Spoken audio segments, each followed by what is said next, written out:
कोई अपना न दिखाई दे रहा हो, केवल दुख ही दुख, अशांति ही अशांति, उस समय आप देखिएगा भारी से भारी संकट की निवृत्ति के लिए एकमात्र उपाय है। यदि आप भजन नहीं करते तो आप दिमाग में लिख लीजिए, चाहे अपनी नित्य डायरी में लिख लीजिए। आप एक बात पर विश्वास कर लीजिए कि आपको कोई भी सुखी नहीं कर सकता।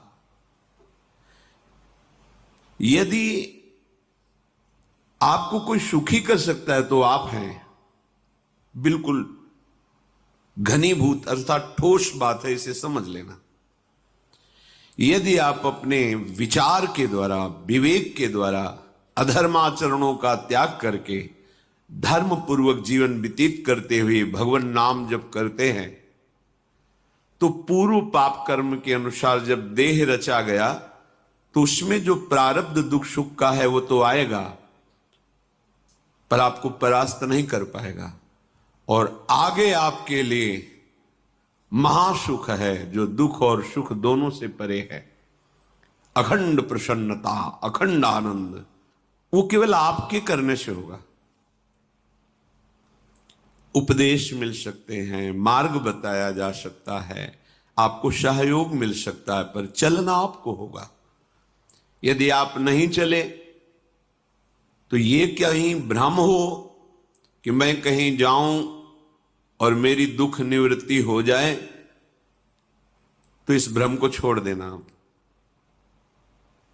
क्योंकि हम आप तो बहुत छोटे जीव हैं, अर्थात बहुत लघु तपस्या, लघु पुण्य वाले हैं।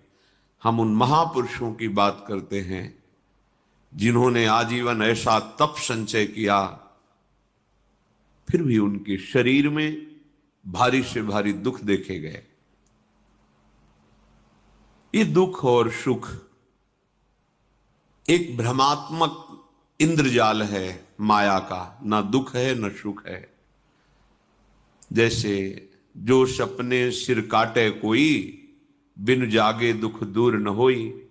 ऐसे स्वप्न में तुम चक्रवर्ती सम्राट बन जाओ तो जगने पर तुम थोड़ी रहोगे, तुम जो हो वही होगे। हम भगवान के चिदानंद अंश हैं। ये भूलकर हम अपने को स्त्री पुरुष, अच्छा बुरा, धनी निर्धन, दुखी सुखी आदि आदि बहुत सा प्रपंच है, इसे हम अपने दिमाग में बैठा लिया है। जब तक आप ये प्रपंच नहीं छोड़ोगे तब तक आपको सुखी कोई कर ही नहीं सकता, क्योंकि दुखालयम नाशवान संसार का तो तुमने अस्तित्व रखा है। अगर ये किसी के दूर करने से होता तो स्वयं जगत गुरु परब्रह्म परमात्म तत्व भगवान श्री कृष्ण सामने हैं और अर्जुन को कह रहे हैं, मात्रा स्पर्शास्तु कौन्तेय शीतोष्ण सुख दुखदा आगमा पाइनो अनित्यास्तास्तितिक्षस्व भारत। हे भारत, हे अर्जुन, ये आने जाने वाले अनुकूलता प्रतिकूलता, गर्मी शीतलता, अर्थात काम क्रोध लोभ मोह मद मत्सर अपमान निंदा, ये सब ताप पहुंचाते हैं। अनुकूलता सम्मान यश कीर्ति धन वैभव मानी हुई मान्यता, ये सब शीतलता पहुंचाते हैं। ये उष्णता और शीतलता, अनुकूलता और प्रतिकूलता आने जाने वाले हैं। भगवान ये नहीं कह रहे मैं मिटा दूंगा, कह रहे तास तितिक्षस्व भारत। हे अर्जुन, ये तुम्हें सहना होगा। यदि तुम इसे सह गए तो तुम्हारे हृदय में ऐसी स्थिति प्रकट हो जाएगी कि फिर ये स्पर्श भी नहीं कर पाएंगे। सहने से तुम्हारी भक्ति बढ़ेगी, तुम्हारा चिंतन बढ़ेगा, तुम्हारा स्मरण बढ़ेगा, सत्य वस्तु के लिए, सत्य तत्व के लिए तुम सुखी हो जाओगे। बिल्कुल खुली बात। आडंबर नाटक पाखंड इसकी जरूरत नहीं है। प्राकृतिक भोगों में सुख बुद्धि, देहाभिमान, विद्या रूप महत्व कुल धन यौवन अभिमान, यही तुम्हारे दुख का मूल है और ये कोई दूसरा नहीं हटा सकता। ये तुम्हें अपने विवेक सत्संग से प्राप्त हुए विवेक के द्वारा, शास्त्र स्वाध्याय से प्राप्त हुए विवेक के द्वारा इसे तुम्हें त्यागना है। दुख तुम पकड़े हो तो छुड़ा कौन सकता है? छुड़ाना तो आपको ही पड़ेगा। अगर कोई वादा करता है कि मैं आपको दुख रहित कर दूंगा, मुझे आज तक समझ में नहीं आया।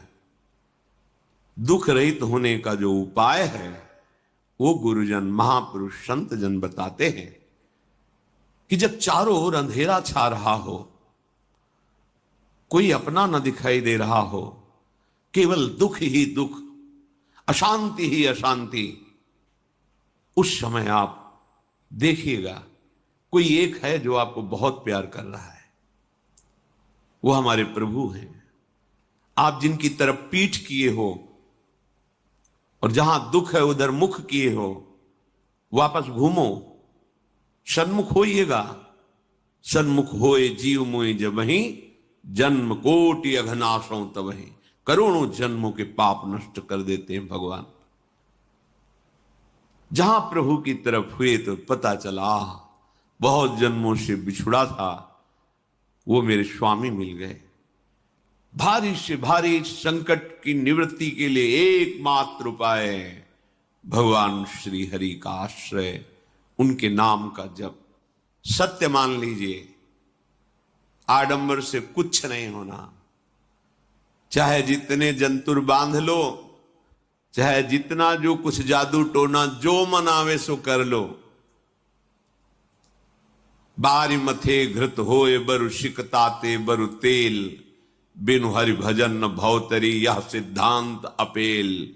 विनिश्चितम बदामिते नान्यथा वचांस में हरि भजंती नरा।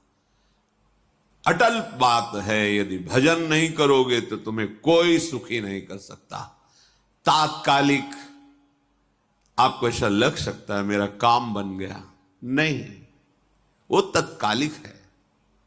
हमारा काम बनना तो तब होगा जो हमारा आवागमन मिट जाए, सदा सदा के लिए मुझे ऐसी वस्तु प्राप्त हो जाए कि जहां चाह ही खत्म हो गई, जहां दुख ही खत्म हो गया। वो हमारा स्वरूप है, वो हमारे आराध्य देव हैं। प्रार्थना मान लीजिए, भटकाव से बचिए।